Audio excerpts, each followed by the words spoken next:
네, 지금부터 여러 가지 역학에 대해 설명드리겠습니다. 저는 여러 가지 역학 중에서 강체 역학과 유체 역학을 보겠는데요.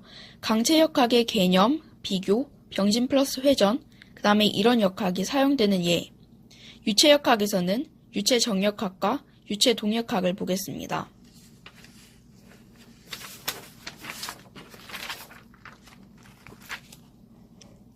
강체 역학은 먼저 강체에 대해 알아봐야 되는데, 강체는 어떤 힘을 받아도 절대로 변형이 일어나지 않는 물체를 말합니다. 이것을 다시 말하면 임의의 두 점 사이의 거리가 변하지 않는 물체입니다. 여기서 임의의 두 점 사이의 거리가 변하지 않기 때문에 임의의 한 점에서 다른 점을 볼 때 상대 속도가 0인 경우와 상대 속도가 있는 경우로 나누어 보겠습니다. 먼저 1번의 경우에서 각 물체의 모든 지점에 속도가 동일합니다. 따라서 가속도도 동일하게 됩니다. 2번 경우에서는 상대 속도가 있는 경우인데 이 중에서 임의의 한 점에서 다른 점을 볼 때 원운동하는 경우만 살펴봅시다. 이것을 확장시키면 어떤 축을 중심으로 회전하는 경우만 봅시다. 그러면 각속도가 동일하게 됩니다.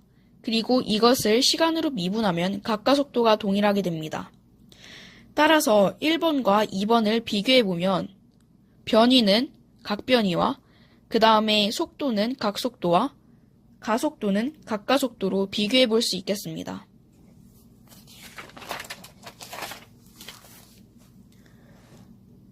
그래서 운동의 에너지를 살펴보면 1번 경우에서는 V가 동일하기 때문에 2분의 1 dmv 제곱을 적분하면 2분의 1 mv 제곱이 나오고 2번 경우에서는 오메가가 동일하기 때문에 2분의 1 dmv 제곱을 적분하면 2분의 1 i 오메가 제곱이 됩니다. 그리고 1번 경우에서는 힘은 질량 곱하기 가속도가 되는데 2번 경우에서는 토크는 관성 모멘트 곱하기 각 가속도가 됩니다. 이렇게 1번과 2번의 표현에 있어서 차이가 나는 이유는 아까 전에 말했다시피 1번의 경우에서는 V의 동일, 2번의 경우에서는 오메가의 동일이기 때문입니다. 그래서 이번에는 관성 모멘트에 대해서 살펴보겠는데 관성 모멘트는 한 축을 기준으로 하는 물체의 특성입니다.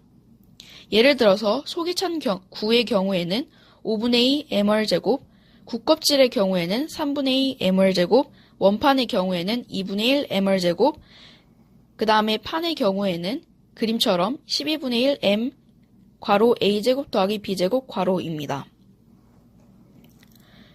이런 관성 모멘트에 대한 정리를 살펴보면 관성 모멘트는 ICM 더하기 MD제곱으로 나타낼 수 있습니다. 그 다음에 2차원 평면상의 물체의 경우에는 그림처럼 직교하게 세 축을 그리고 IAB는 IA 더하기 IB입니다. 여기서 2차원 평면상의 물체라는 것은 IA와 IB의 축을 가지는 평면상의 물체여야 한다는 것입니다. 그래서 이제는 1번과 2번을 합쳐볼 텐데 여기서 병진 플러스 회전을 하면 운동에너지는 2분의 1 ICM 오메가 제곱 더하기 2분의 1 MVCM 제곱이 됩니다. 1번 더하기 2번의 해석은 앞에서 말했듯이 어떤 축을 보았을 때의 회전 운동과 그 다음에 그 축의 병진 운동을 합친 것입니다. 여기서 축을 질량 중심으로 잡으면 운동에너지의 기술이 깔끔해져 이를 사용합니다.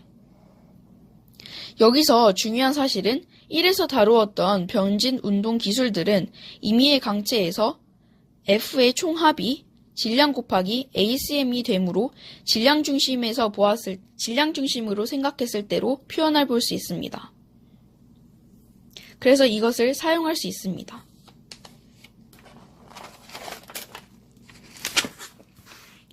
이런 역학이 사용되는 예는 그림처럼 감세 단순 조화 운동이 있고 그 다음에 물리 진자가 있습니다.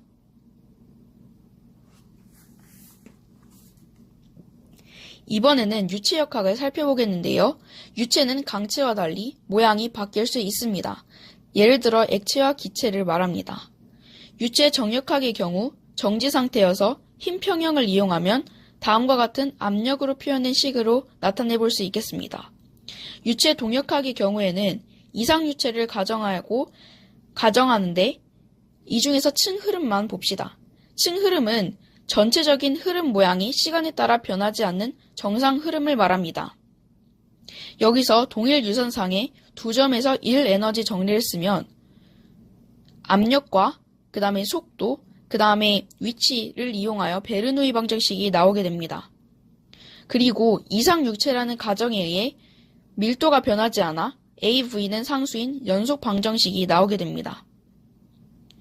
이 두 개의 식을 이용하는 예제를 보겠습니다. 그림처럼 수도꼭지에 물이 흘러나옵니다. 이때 연속 방정식과 베르누이 방정식을 이용하면 그림과 같이 부피 흐름률을 구할 수 있습니다. 지금까지 전반적으로 강체역학과 유체역학의 흐름에 대해서 살펴보았습니다. 감사합니다.